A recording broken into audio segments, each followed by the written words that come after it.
Siti Teguh Utami ya? Ahwat berarti ini. Ada Mbak Siti Teguh Utami?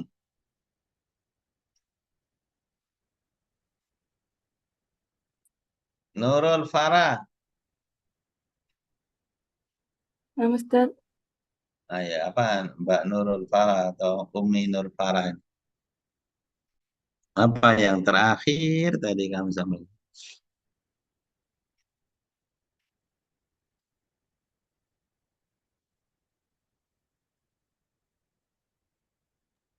Ana nggak mencatat, Ustaz.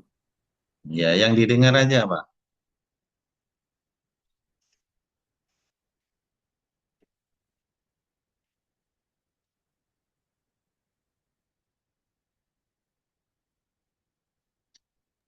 Apa Ya, Ustaz kurang Mbak. dengar?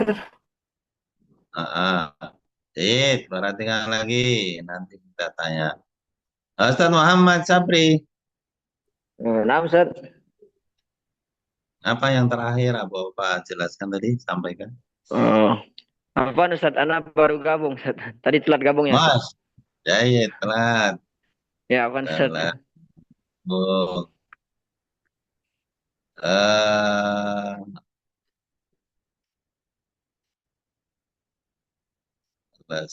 Mbak Lestari udah belum?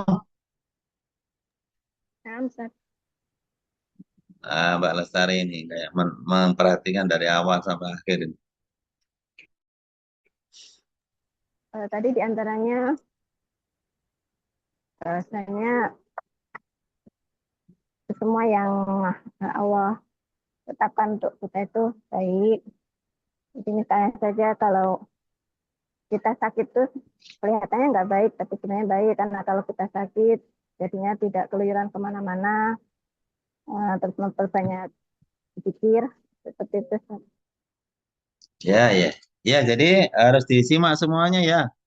Jangan sampai eh, hanya HP-nya aja yang on tapi orangnya off ya. Jadi kita lanjutkan. Tadi yang terakhir kita sampaikan bahwasanya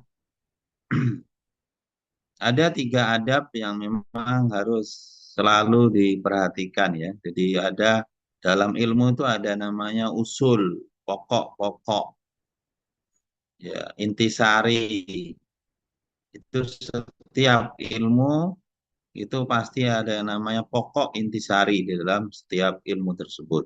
Kalau dalam nahwu itu ada umdah, ada fadlah, ada pokok ilmu nahwu yang pokok pokok harus diketahui, ada yang fadlah itu yaitu adalah hanya apa ya kelengkapan-kelengkapan aja dalam pengetahuan.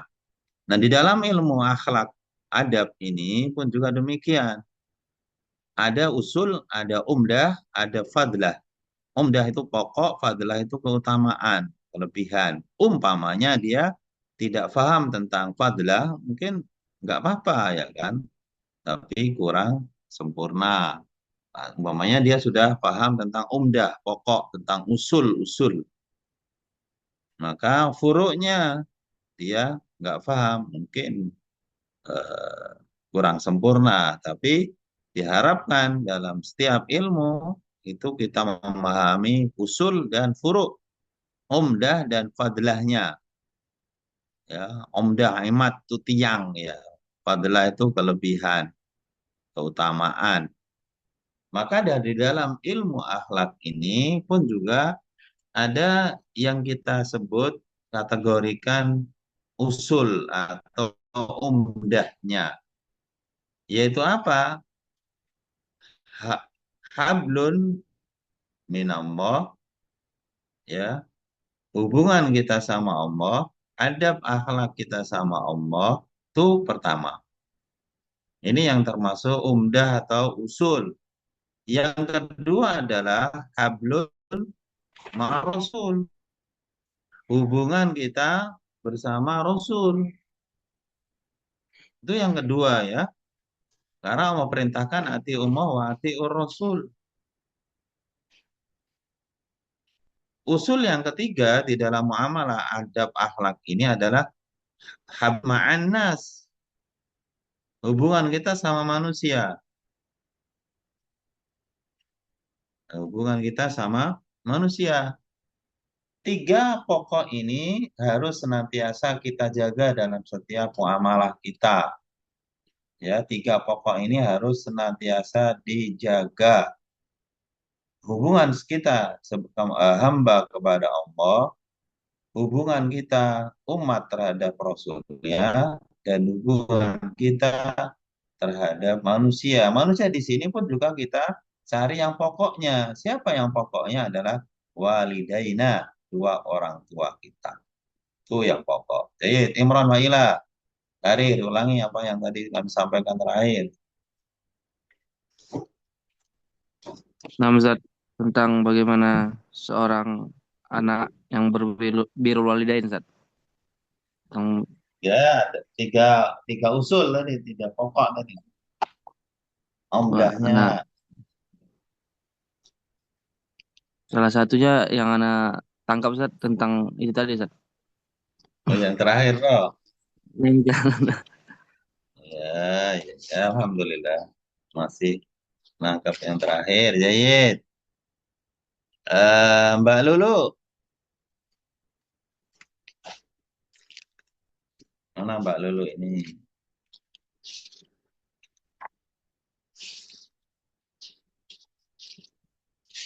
Mana Lulu? Nah, Ustadz. Tafadhal. Karir, ulangi ya tadi apa yang Bapak sampaikan. Pan Ustadz suaranya putus-putus. Suara putus. Nanti di mana? Nanti di mana? Jakarta atau Medan atau Ada lagi di Lampung, oh, Ustadz. oh Lampung. Agak itu ya. Jahit, perhatikan terus. Mbak Nabila. Nah, Ustaz, Ya, apa tadi yang Bapak jelaskan yang terakhir?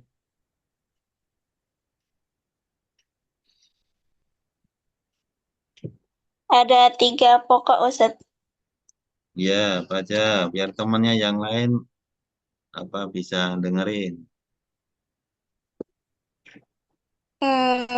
Yaitu memahami usul atau umdahnya. Yang pertama, Ya, hubungan kita dengan Allah. Yang kedua, hubungan kita dengan Rasul. Yang ketiga, hubungan kita dengan manusia. 3 hubungan ini harus selalu dijaga. Jahit, Jahit. Itu aja. Terus hubungan kita kepada manusia yang paling pokok itu birrul walidain, Nah, kepada orang Masya tua. Allah. Ustaz. Ya, jazakallah nanti berarti memperhatikan.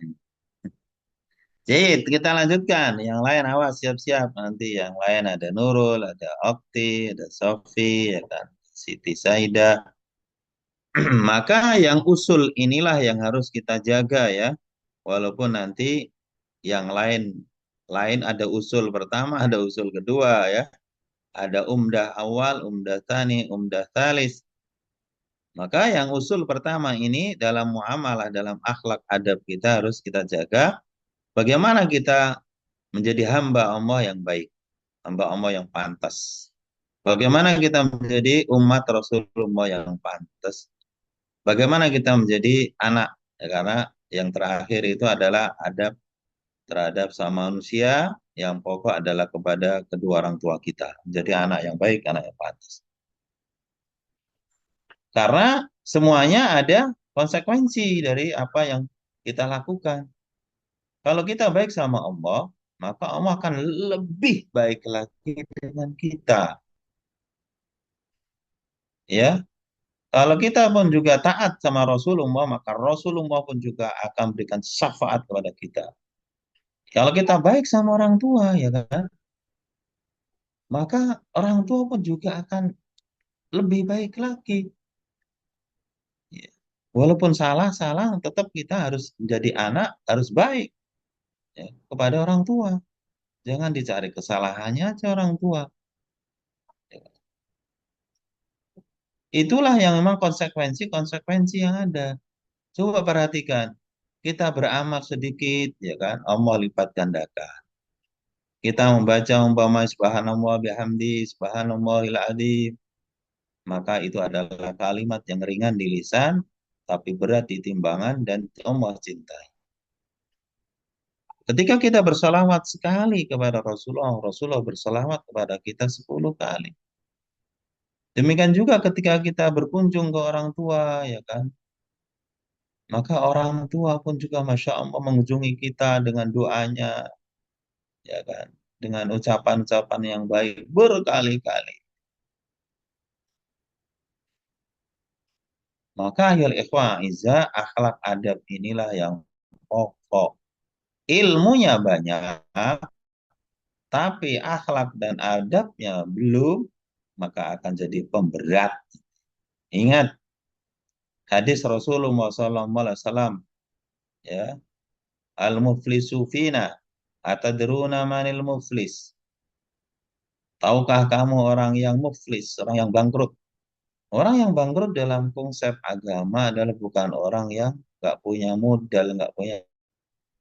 Tapi orang muflis itu orang yang banyak membawa modal, tapi akhirnya nggak ada, tak tersisa. Ya, dia punya sholat, pahala sodakoh, pahala umroh, pahala haji, pahala infak, pahala ini, pahala ini. Akan tapi dia tidak selamat daripada muamalah sama manusia. Ya, tidak selamat. Dia mencaci sini, dia memukul sini, dia menghina sini, ya kan, merendahkan martabatnya sono sini, ya kan. Sehingga semuanya itu akan kisah dan mereka akan dituntut, dan begitu banyaknya yang nuntut sampai gagalnya dia dalam berakhlak dan beradab. Jadi, Mbak Nurul, Mbak Okti, ulangi. Hadirah Ustaz.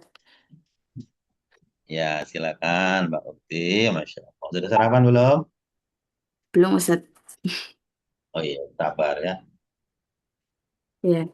Eh, jadi semua yang kita lakukan itu ada konsekuensinya. Kalau kita baik sama Allah, Allah akan lebih-lebih baik lagi sama kita. Kalau kita taat dengan Rasul, maka Rasul akan memberi syafaat kepada kita. Kalau kita berbakti sama orang tua juga akan baik kepada kita. Tapi jangan cuma dicari salahnya saja. Jangan, ya itu. Kemudian Iya. Mm-mm. eh, ilmunya banyak, tapi akhlaknya tidak ada, eh, akhlak dan adabnya kurang, maka itu akan menjadi pemberat bagi kita. Mm-mm. Kemudian semuanya ini Ustaz. Iya, sedikit lagi. Nah, orang yang bangkrut itu orang yang punya banyak pahala, tapi tidak ada yang tersisa untuk dirinya, karena Mm-mm. dia tidak selamat dari muamalah dengan manusia dan pahalanya itu habis karena dituntut oleh yang lain. Seperti Masya Allah. Jayid. Barakallahu fiik.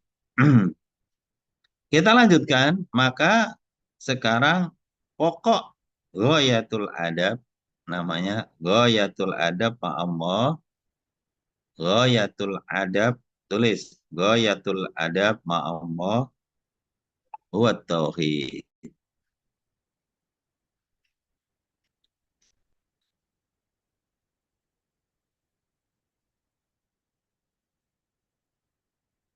Ghayatul adab Allah huwa tauhid. Tulis.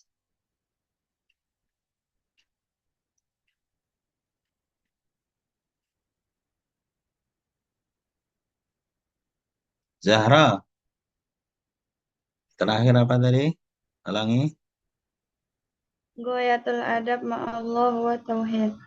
Naam. Jadi ghayatul adab Allah. Jadi pokok dari usul yang ada, tujuan akhlak kita kepada Allah itu apa? Tauhid. Ini yang harus kita cerna, yang harus kita pahami, yang harus kita amalkan. di dalam kehidupan suka duka kita.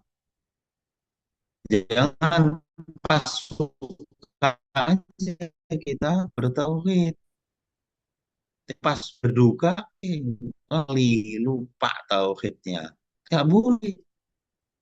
Jangan pas keluarga ayam tentrem kita ada tauhid, pasti coba masalah tauhid hilang. Jangan. Karena kehidupan itu adalah penuh dengan fa. Banyak amal, belum ada ilmu, demikian juga ketabrak-ketabrak.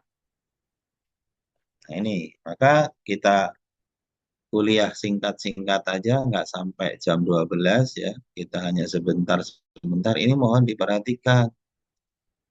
Tauhid ini bukan hanya di dalam kelas, dalam pembelajaran. Ya, ilmu tauhid ini bukan hanya pas di kelas kita bertauhid, pas kita lagi Zoom bertauhid. Jangan. Tapi tauhid ini adalah hakikat kita diciptakan oleh Allah. Wa ma khalaqtul jinna wal insa illa liya'budun.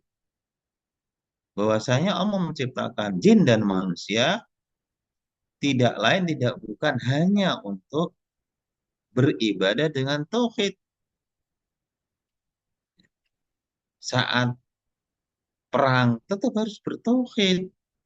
Saat nggak perang harus juga tetap bertauhid. Saat kita di pondok, saat kita jadi guru, saat di sekolah, saat di kelas, saat belajar, kita harus bertauhid. Karena implementasi tauhid itu bukan saat belajar di pondok kita bertauhid, keluar nggak bertauhid. Tidak. Ya, Jayid, ulangi. Ini siapa? Umu Abdurrahman, Onsa.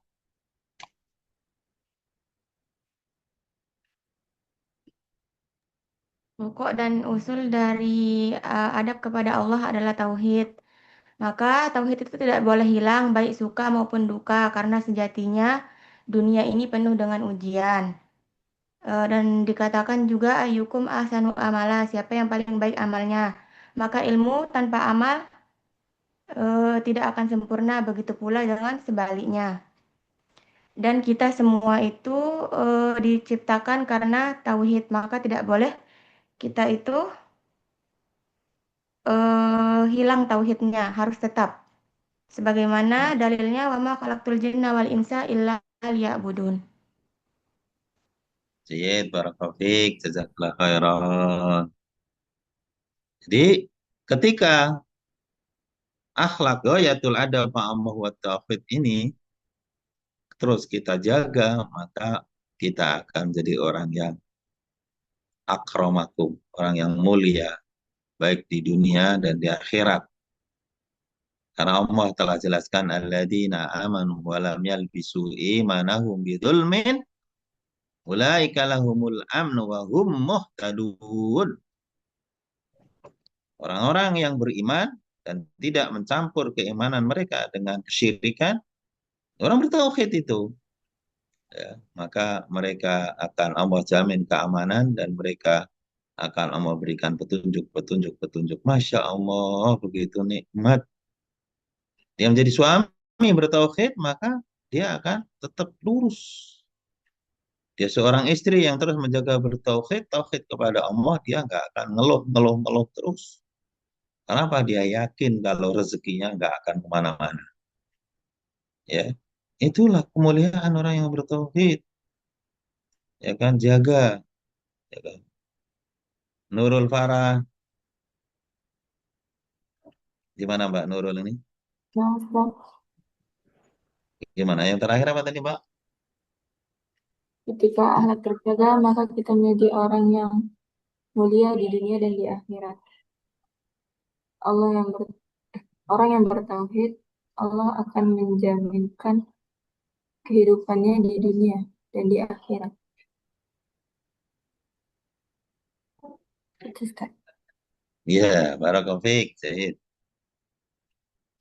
Ya, itu maka ayo ikhwan dan akhwat sekalian, maka terus kita belajar berilmu dan belajar mengamalkan ilmu kita sehingga kita menjadi orang yang mulia ya.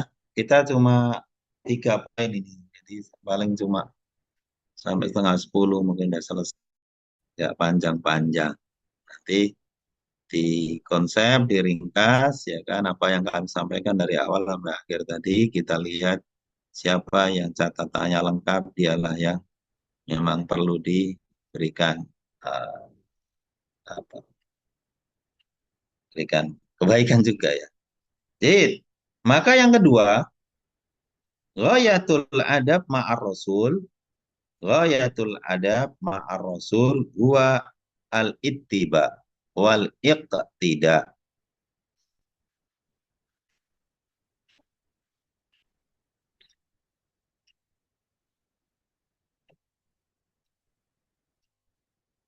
Arisa, ulangi.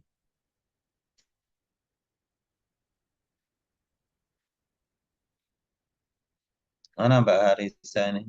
Si Ustaz. Nah, ulangi Ghayatul apa adab tadi? ma'allah wa ibtida. Ghayatul adab Ghayatul adab ma'allah wa ibtida. ma'ar rasul ya. Pasak dari dia Ustaz ma'a Rasul. Ghayatul adab ma'ar rasul al-ittiba wal ittiba. Al-iqtida wal ittiba. Ghayatul adab ma'ar rasul huwal iqtida wal ittiba. Nah, sama, kalimat itu artinya sama ya kan. Jadi eh, maknanya kalimat ini bahwasanya pokok pokok ya, bukan berarti nggak ada yang lain, ada yang lainnya. Pokok kita menjadi orang yang beradab sama Rasul itu adalah kita harus iqtida wa au ittiba. Apa iktida ittiba itu? Mengikuti, menjalankan sunnah-sunnah Nabi. Jangan ibtida. Jangan ibtida. Nggak boleh al-ibtida, nggak boleh. Salaman terus. Senang datang bos. Kuliah, kuliah. Terus kuliah kesini mau kuliah. Ya apa? Oh yang kuliah bebas kok. Jelas kesini. Ya diulangi. Brilian, Nurani. Nah, Ustaz. Nah, Karir, apa yang terakhir tadi? Nah, ghayatul adab ma'a Rasul huwa al-ittiba wal iqtida. Pokok kita menjadi orang yang beradab pada Rasul itu yaitu mengikuti sunnah-sunnah Rasul. Sunnah beliau. Dan lawannya apa tadi? Menyelisih Lawannya adalah ibtida. Ibtida. Apa ibtida itu? Membuat sesuatu yang baru. Membuat-buat, yaitu ibtida atau bid'ah lah. Maka Rasulullah paling nggak suka dengan orang-orang yang ibtida. Ya, tapi Rasulullah sangat suka orang-orang yang ittiba wal iqtida. Ngikut. Dalam urusan din itu ikut. Nabi itu diutus untuk mengajarkan, jadi uswah. Tapi kalau urusan-urusan yang bukan din, silakan kalian. Mau naik haji pakai pesawat kayak, pakai jet tempur kayak, pakai cikar kayak, pakai delman kayak, silakan kalau bisa. Atau pakai kapal selam atau kapal laut. Tapi urusan masalah haji, bagaimana mikotnya, bagaimana tawafnya, bagaimana wukufnya, ikut Nabi. Itu disebut ibtida. Ittiba, iqtida, iqtada, yaqtadi itu loh. Jangan ibtida, jangan mengada-ada. Ya. Mau sholat umpamanya, ya pakai baju merah, pakai baju, silakan. Nggak ada ketentuan sholat itu harus pakai baju hitam. Tapi ketika tata cara sholat, ikut. Nggak boleh buat-buat. Ya, sehingga apa? La ilaha illallah itu adalah syahadat tauhid. Terus wa anna Muhammadar Rasulullah itu syahadatul risalah. Nah, kita harus ngikut risalahnya Nabi. Nggak boleh. Wah, Nabi kurang ini, Nabi nggak jelas, Nabi nggak boleh. Nabi kurang mengetahui hakikat hidup politik, nggak boleh. Ya, mengada-ada ini paling dibenci. Sehingga besok kullu ummati yadkhulunal jannah. Setiap umatku itu akan masuk surga. Ilaman aba, kecuali orang yang enggan. Enggak mau ngikuti sunnah Nabi. Senangnya ngada-ngada. Buat-buat. Ini adalah bahaya ya. Enggak boleh. Sehingga orang yang berbuat bid'ah itu besok enggak dapat syafaatnya. What? Semuanya kata Rasulullah, hadi ummati, ya Allah, ya Allah, ya Allah, hadi ummati, hadi ummati. Orang berikan syafaat. Maka kamu nggak mengizinkan sama Rasulullah Muhammad, Muhammad. Naam itu umatmu, wahai Muhammad. Tapi kamu tidak tahu apa yang dilakukan setelah kamu meninggal. Mereka gawe ajaran. Buat. Inilah bahayanya, Wat. Mungkin orang yang pernah mungkin orang yang pernah membunuh orang masih dapat syafaatnya Rasul. Tapi ketika mereka berbuat bid'ah, maka mereka nggak mau izin. Ya, maka yatul ada Rasul mahwa Mas Imran mahwa Ittiba wa ittidak. tidak wal ittiba. Itu ghayatul ada ma Rasul ittiba. Ya, wal tidak. Kalau itu sudah kita lakukan, insya Allah mudah-mudahan syafaat Rasulullah akan kita rasakan. Buat terakhir dan yang terakhir kita sampaikan di dalam pembelajaran ini, ya terakhir yang kita sampaikan adalah apa? Ghayatul adab ma'al walidaini. Huwa, tulis ghayatul adab ma'al walidaini huwa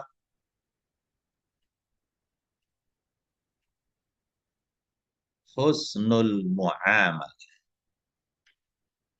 Husnul mu'amal.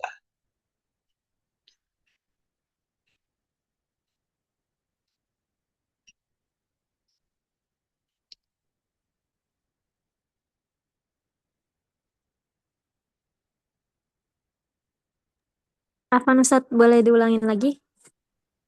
Ghayatul adab ma'al walidaini atau ma'al ab. Ghayatul adab ma'al walidaini huwa husnul muamalah. Husnul muasyarah.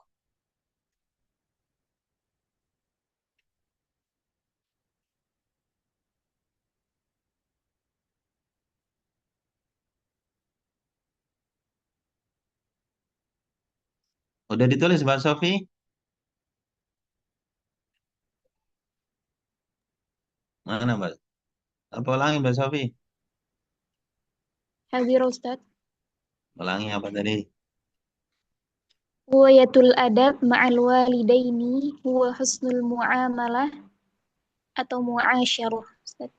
Baik. Nah ini yang harus diingat-ingat, nanti dicatat, dikirim ke saya ringkasan pertemuan perdana setelah Idul Fitri ini. Jadi puncak adab, ya puncaknya istilahnya itu nomor satu kita adab sama manusia itu adalah khususnya manusia adalah kepada kedua orang tua kita. Husnul muamalah.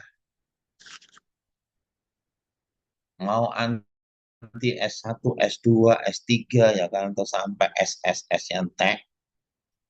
Tapi kalau kita nggak baik sama orang tua, nyesel nanti, yakin. Ya,